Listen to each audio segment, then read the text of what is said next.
Genesis chapter 22, verses 1 through 19. Abraham tested. Sometime later, God tested Abraham. He said to him, "Abraham." "Here I am," he replied. Then God said, "Take your son, your only son whom you love, Isaac, and go to the region of Moriah. Sacrifice him there as a burnt offering on a mountain I will show you."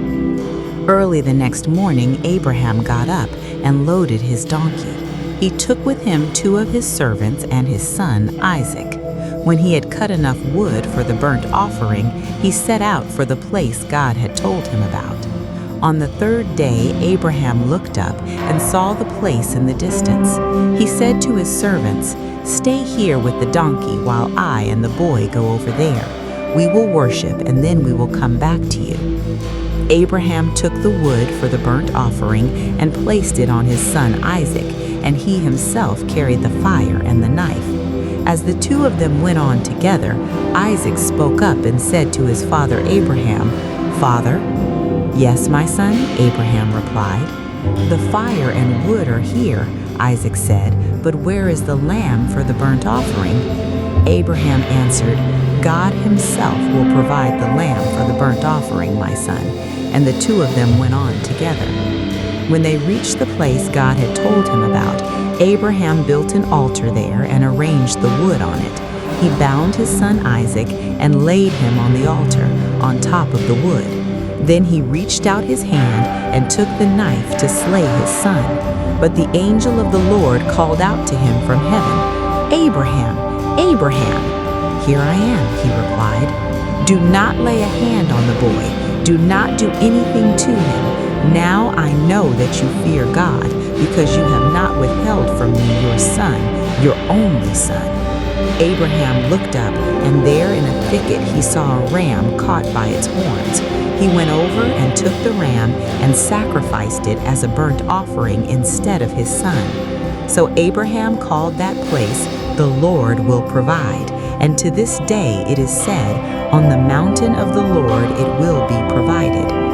The angel of the Lord called to Abraham from heaven a second time and said, "I swear by myself, declares the Lord, that because you have done this and have not withheld from me your son, your only son, I will surely bless you and make your descendants as numerous as the stars in the sky and as the sand on the seashore. Your descendants will take possession of the cities of their enemies, and through your offspring all nations on earth will be blessed because you have obeyed me."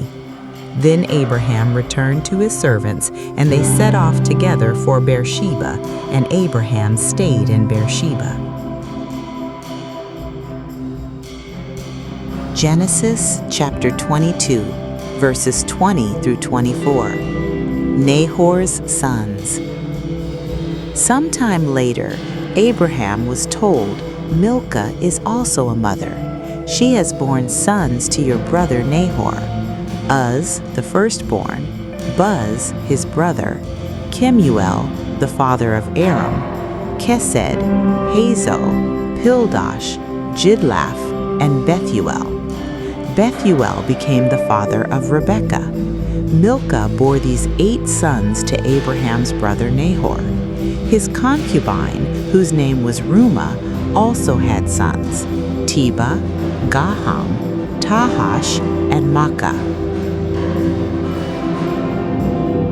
Genesis chapter 23, verses 1 through 20. The death of Sarah. Sarah lived to be 127 years old. She died at Kiriath Arba, that is, Hebron, in the land of Canaan, and Abraham went to mourn for Sarah and to weep over her. Then Abraham rose from beside his dead wife and spoke to the Hittites.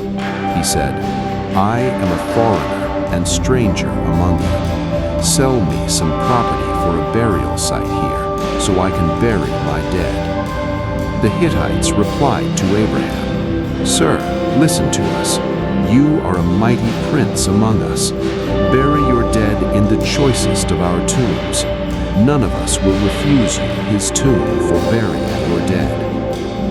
Then Abraham rose and bowed down before the people of the land, the Hittites.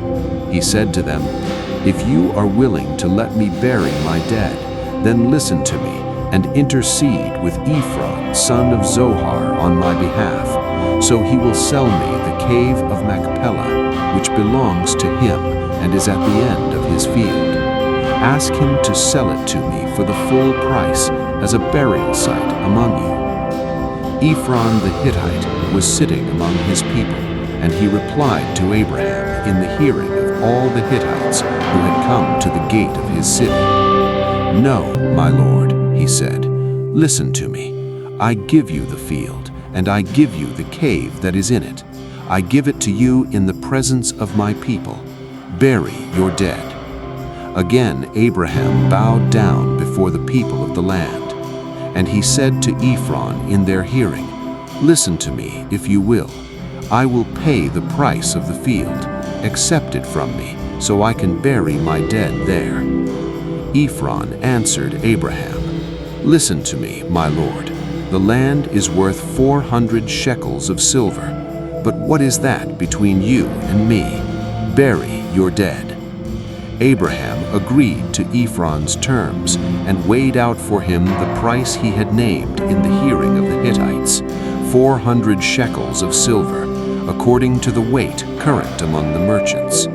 So Ephron's field in Machpelah near Mamre, both the field and the cave in it, and all the trees within the borders of the field, was deeded to Abraham as his property, in the presence of all the Hittites who had come to the gate of his city.